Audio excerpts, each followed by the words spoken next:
Tabletop Spotlight, brought to you by Dragon's Lair Comics and Fantasy.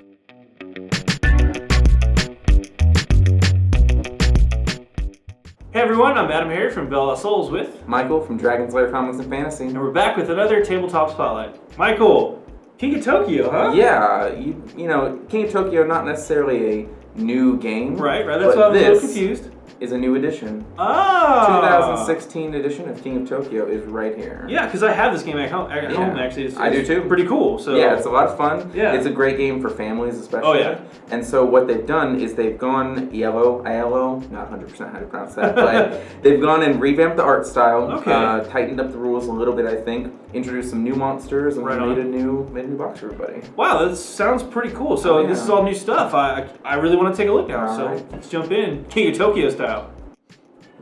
King of Tokyo! Grr. Pretty excited for this new edition. Oh, yeah. This is originally by Richard Garfield, the Magic guy. Pretty much. Magic guy, yeah. Yeah, that's one of the things that really surprised me is, he made Magic and then King of Tokyo. Why not? You gotta have a hobby, make some more games. Right. I mean, he's a game designer, so. Yeah, absolutely. But this game is pretty balanced from what I've played before. I'm kind of curious to get to see the new stuff in here. Yeah. But here's the back of the box. I'm especially fond of all of the character redesigns. Yes. They've made the king have a cyber eye. Nice. They've completely redone how Gigazor looks and stuff like that. So, and they added some new monsters too, which we'll check out inside the box here. Yeah. So, If you've never checked this game out or played it before, just do it. Yeah.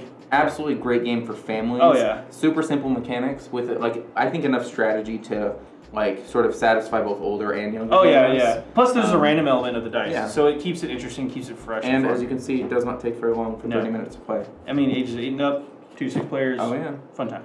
All right. You've got the scissors. I do. I'm blaming you for this one, so he's opening it up here. So I'm the king of opening boxes. I say as I can't cut the plastic wrap. It happens. There it goes. There we go. Haha. Yeah. Let's just get that New off characters, there. new edition.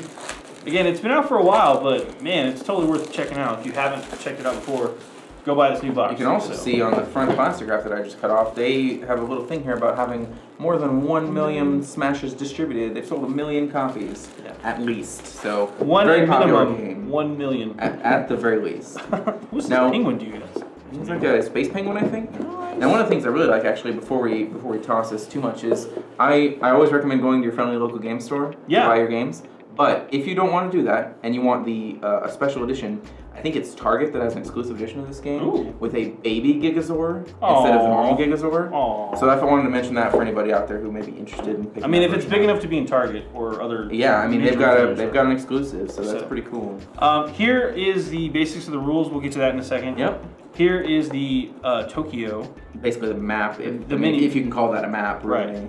Right. You got Tokyo City, which is for your main play, and if you have 5 or 6 players, the bay gets involved. We'll get to that in a second, but it's super easy. It doesn't look like much, but there's a lot of stuff that happens. There's a surprisingly strategic element with the Tokyo City map. We have some awesome new tokens. Yeah, those are actually new. I don't remember seeing those in the old edition. Yeah, that's cool, and they're front and back. So there you go. I have to say, I think King of Tokyo's dice are some of my favorite special dice for any game. I don't know why, but there's something about them that I really enjoy. They are special dice for the game. They have a 1, 2, and a 3. They have a claw mark on there for hitting other people. They have a lightning bolt for gathering energy and a heart for healing. So all sorts of different abilities we'll go over. We have the little standees. These are just to stand your monsters up on, so nothing crazy there.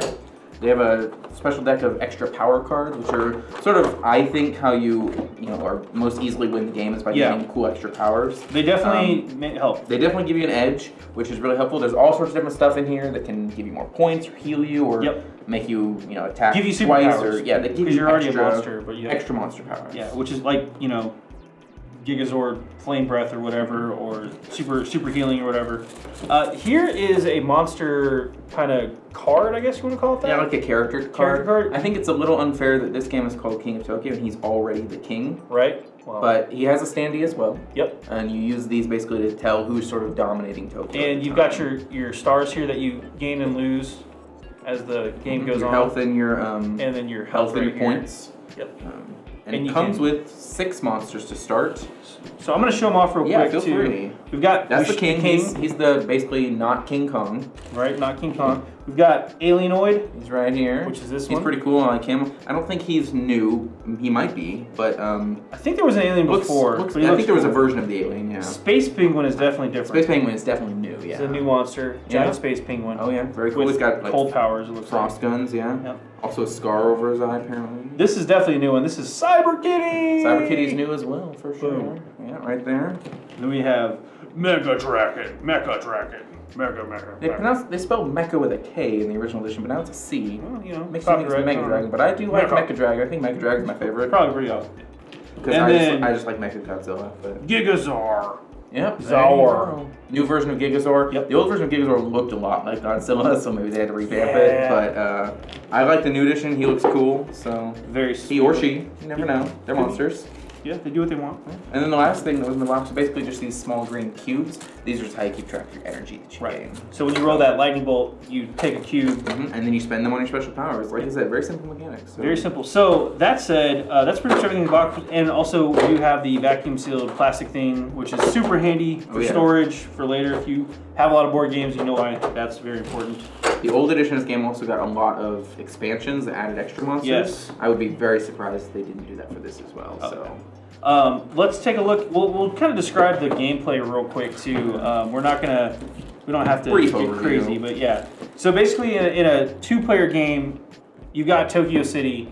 Whoever is in Tokyo City is getting points down here. You get points for just entering the city. You get 2 points every turn you start there. Yes. But you cannot heal yourself while you're there, and that's sort of where the strategy comes in. Right. While you're in Tokyo City, if you're attacking somebody, you hit everyone who's not in Tokyo. So if there was 3 or 4 players, they'd be outside the city.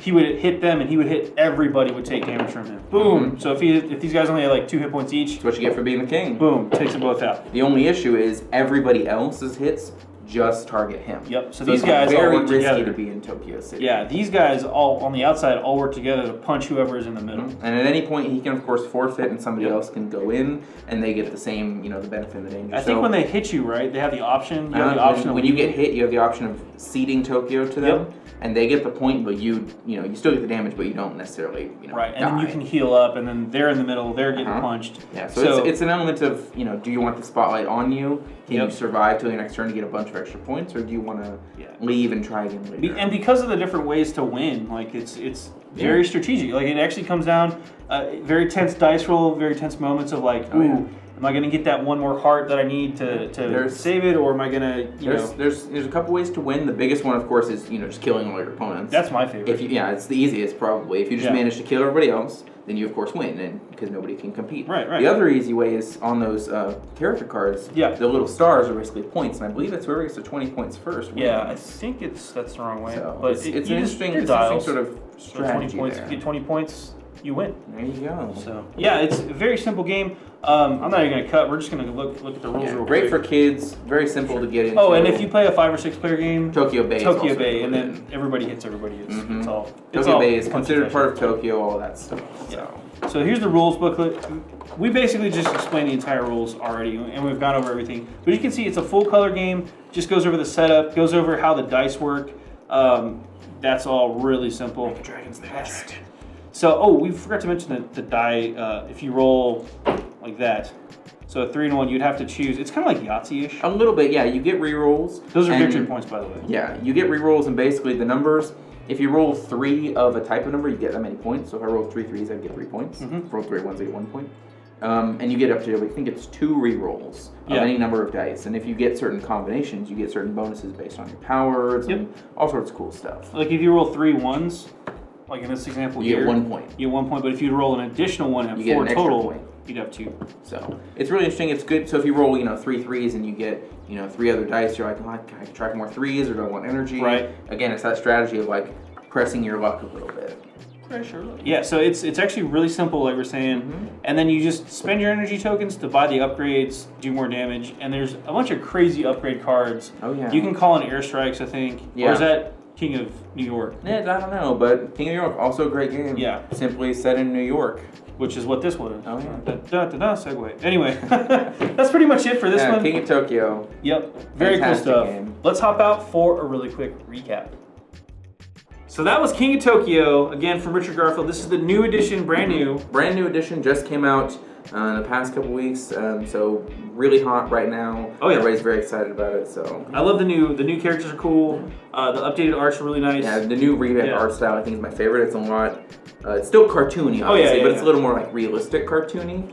A little bit, as far as you can get with giant monsters. Yeah, I was gonna say it's giant monsters so like mech suits. it's I mean it's still very cartoony and fun, but it's a good style. Definitely check this one out. This is definitely fun. It's 2 to 6 players. Yep. Of course, with the possibility for expansions in the future, which can have more players.